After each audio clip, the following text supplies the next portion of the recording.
مولویوں کان کھول کر سن لو، ذرا غور کی کتاب ہے، تدبر کی کتاب ہے۔ ان کی توقعات تھیں، ان کی محبت تھی تاروں کے ساتھ، ان کی محبت تھی چاند کے ساتھ، ان کی محبت تھی سورج کے ساتھ، اور میرا رب فرماتا ہے وَمَن يَتَّخِذُ مِن دُونِ اللَّهِ أَندَادًا يُحِبُّونَهُمْ كَحُبِّ اللَّهِ۔ رب نے فرمایا ہے جو میرے علاوہ کسی اور چیز سے وہ محبت رکھتا ہے جو محبت میری لائق ہے، وہ کون سی محبت ہے؟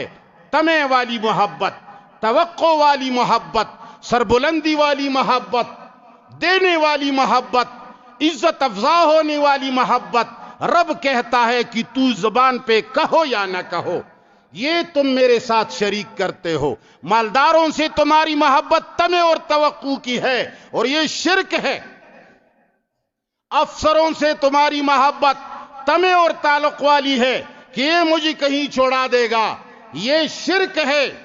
دولت سے تمہاری محبت طمع اور توقع والی ہے، یہ شرک ہے۔ بتوں سے لوگوں کی محبت اسی قبیل سے تھی، ستاروں سے اسی قبیل سی تھی۔ آج کل مولویوں کے ساتھ، لیڈروں کے ساتھ، سرمایہ داروں کے ساتھ، بہادروں کے ساتھ جو لوگوں کی محبت ہے، حق اور باطل کو چھوڑ کر کے یہ سوچتے ہیں اس میں ہمارا یہ فائدہ ہے، یہ ہمارے کام آ جائیں گے، یہ ہمیں فلان جگہ، یہ ہمارے گاؤں کا ہے، یہ چونکہ ہمارے غمی اور خوشی کا ساتھی ہے، ان سے وہ محبت، وہ تعلق رکھتے ہیں۔ ان کا گمان یہ ہے کہ میرا اگر مردہ کبھی مر جائے تو اگر یہ لوگ نہ سنبھال دے تو رب سنبھال نہیں سکتا۔ میری شادی ہو جائے، یہ گاؤں والے ساتھ نہ دیں تو میں شادی کیسی کروں گا، اس لیے کہ وہ تو کروا نہیں سکتا، والعیاذ باللہ۔ یہی شرک ہے۔ قرآن نے تمہیں یہ بتا دیا، حالانکہ انہوں نے یہ نہیں کہا تھا کہ یہ ہمارے رب کے شریک ہیں۔ اللہ اکبر۔ بہرحال مشہور بات ہے، ابراہیم علیہ السلام نے ان کو میلے جانے کے بعد کلہاڑی اٹھا کر ان کے تمام معبودوں کو توڑ توڑ کر خوب مزے لے لیے، سب کو توڑا۔ جب وہ واپس آ گئے، لمبی بات ہے، مختصر کر رہا ہوں، ٹائم بھی ختم ہونے والا ہے، بلکہ ختم ہو چکا ہے۔ انہوں نے جب اپنے خداؤں اور معبودوں کو دیکھا سارے ٹوٹے ہوئے ہیں، ابراہیم علیہ السلام نے بات سنانے کے لیے کلہاڑی کو اٹھا کر بڑے بت کے کندھے پہ رکھ دیا۔ لوگ آ گئے، کیا ہوا ہمارے خداؤں کو؟ من فعل بآلہتنا، ہمارے خداؤں کے ساتھ یہ ظلم کس نے کیا ہے؟ ایسے خدا بھی ہیں جو مرتے بھی ہیں، ٹوٹتے بھی ہیں، اور وہ رب آج کل ہم بھی مانتے ہیں۔ وڈیرے، لیڈر، سرداران، افسران، مالداران۔ کسی نے کہا اے ہمارے آقا، یہاں ایک لڑکا تھا جس کو ابراہیم لوگ کہتے ہیں، اس نے اعلان کیا تھا میں ایسا کروں گا۔ انہوں نے کہا لاؤ اس کو ہمارے سامنے۔ ابراہیم علیہ السلام آیا، اور انہوں نے فرمایا، انہوں نے پوچھا اے ابراہیم اَأَنْتَ فَعَلْتَ هَذَا، تو نے ایسا کیا ہے؟ انہوں نے فرمایا بل فعل کبیرہم ھذا فاسألوہم ان کانوا ینطقون۔ ہمارے بعض محدثین حضرات کہتے ہیں ابراہیم علیہ السلام نے جھوٹ بولا۔ نہیں جی، جھوٹ نہیں ہے، توریہ ہے۔ ارے توریہ بھی تو وہاں ہوتا ہے جب آدمی ڈرتا ہے۔ آپ نے اطلاق جھوٹ کا تو کر دیا، ناراض نہیں ہونا۔ نہیں، میری مراد جھوٹ سے فلان چیز ہے، یہ تصریح جھوٹ کی آپ نے غلط کیا۔ لوگ جواب جب دیتے ہیں بھئی یہ دو واقعے تو قرآن میں بھی موجود ہے، قرآن واقعات پر کس کا اعتراض ہے؟ اللہ کو یہ تینوں واقعات معلوم تھے، پھر بھی اللہ نے فرمایا انہو کان صدیقا نبیا۔ ان تینوں باتوں کے باوجود ابراہیم سچا ہے۔ میرے محدثین بھائی غلطی کر گئے، فرمایا ان قصوں کی وجہ سے اس نے جھوٹ بولا، توریہ کیا۔ میں کہتا ہوں سوال ہی پیدا نہیں ہوتا، ابراہیم ڈرنے والا نہیں، پہلے ثابت کرو کہ وہ ڈرنے والا ہے، تب ہم توریہ کے لیے تیار ہو جائیں گے۔ بہرحال یہ دوسری بات ہے، مگر حق بتانا ضروری تھا۔ ابراہیم علیہ السلام نے فرمایا بل فعلہ کبیرہم ھذا، یہاں دو توجیہیں میں کرتا ہوں۔ ایک توجیہ یہ ہے بل فعلہ، یہ تو کیا ہے اس جوان نے کیا ہے جس کے بارے میں تم کہتے ہو مان لیا اس نے۔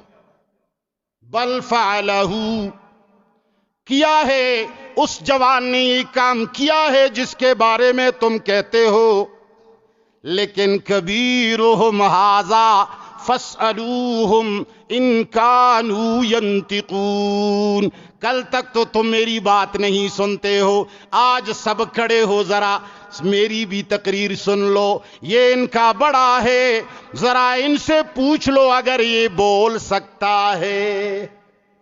یہ معنی نہیں ہے کہ یہ بول سکتا ہے تم ان سے پوچھ لو اس نے مارا، نہیں، اگر یہ بول سکتا ہے تو ان سے پوچھ لو۔ بات ان کو سمجھا رہا تھا کہ یہ لوگ مان لیں کہ یہ جو بول نہیں سکتا وہ دے سکتا ہے، وہ عطا کر سکتا ہے، وہ عبادت کا لائق ہے۔ ابراہیم نے جھوٹ نہیں بولا، اس میں جھوٹ کہاں ہے؟ بل فعلہ، بالکل یہ کیا اس نے جس کا تم ذکر کرتے ہو، لیکن کبیرہم ھذا فاسألوہم ان کانوا ینطقون، ان کے ساتھ یہ کلام معلق ہے، اگر یہ بول سکتا ہے تو ان سے پوچھ لو۔ انہوں نے کہا کہ بولتے تو نہیں، تو اس نے کہا پھر معبود کیوں بنایا ہے؟ دوسری بات بل فعلہ کبیرہم ھذا ان کانوا ینطقون، مقصد یہ ہے اگر یہ بول سکتے ہیں تو اس نے مارے ہوں گے، تو یہ بھی معلق کلام ہے نہیں شرطیہ کے ساتھ۔ اس کا یہ معنی نہیں کہ اس نے مارا، بلکہ یہ فرمایا اگر یہ بول سکتا ہے تو یہ کام بھی کیا ہوگا، لیکن جب بول نہیں سکتا ہے تو پھر اس نے نہیں کیا میں نے کیا۔ تم کیوں اس کو کاذب کہتے ہو؟ اعتراض کذبات پر ہے، اعتراض واقعات پر نہیں۔ تو میرا مقصد یہ ہے، قرآن قانون کی کتاب ہے، قرآن کریم کانسٹیٹیوشن اور آئین ہے۔ اے بلوچستان کے ساتھیوں، ہم چندے نہیں مانگتے، ہم لوگوں کو یہ نہیں کہتے کہ آؤ ہمارے ساتھ نام لکھو، ہم بیانات پہ پیسے لینے والے نہیں، ہم لوگوں کے پیسوں پر جہازوں میں سوار ہو کر یہاں آ کر لوگوں کو تقریریں اور قرآن کو فروخت اور بیچنے والے نہیں، ہم صرف ایک فریاد کرنے آئے ہیں۔ قرآن کا ہم نے دھرگت بنا دیا، ہمارے علماء نے اختلاف کا ایک بڑا ذریعہ بنا دیا، ہم نے کھانے پینے کا ذریعہ بنا دیا، قرآن کے ہوتے ہوئے ہم نے تمام کتابوں کو قرآن کے اوپر کر دیا، ہم نے قرآن کو یتیم چھوڑا، ہم نے قرآن کریم کے اوپر عمل چھوڑا۔ اے عوام، جب مدرسہ بنتا ہے زمین تم دیتے ہو، جب مسجد بنتی ہے زمین تم دیتے ہو، جب بنتی ہے تو چندہ بھی تم دیتے ہو، مستری کی پیسی بھی تم دیتے ہو۔ تمہارا ہے یا ہمارا ہے؟ کس کا ہے؟ تمہارا ہے جب تم پیسے دیتے ہو، زمین بھی تم دیتے ہو، چندہ بھی تم دیتے ہو، تنخواہ بھی تم دیتے ہو۔ معلوم ہوتا ہے کہ دین تمہارا ہے، تم نے کیوں چھوڑا ہے؟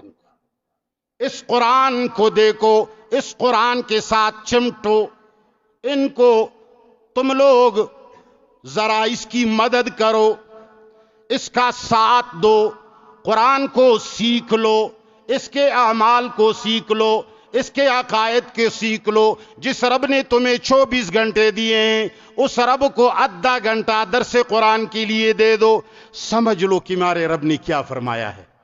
اور جو مولوی اس کے خلاف کرتا ہے اس کو نماز جماعت سے نکالو، ان کو مؤذن ہونے سے نکالو۔ یہ کب کرو گے؟ جب تم قرآن خود سمجھو گے۔ جو مولوی اس کا خلاف کرے گا تم اس کو کہو گے گیٹ آؤٹ۔ وعدہ کرو، یہ قرآن سیکھو گے یا نہیں؟ ہاتھ بلند کرو، ہاتھ بلند کرو، اللہ کے گھر میں، اللہ کے قرآن کے سامنے آج کے بعد اپنے اللہ کو اللہ سمجھو گے؟ زور سے کہو، اپنے معبود کو معبود سمجھو گے؟ جو معبود صرف نمازوں پر تم ورغلانا چاہتے ہو، اس کے لیے ساری زندگی وقف کرو گے یا نہیں؟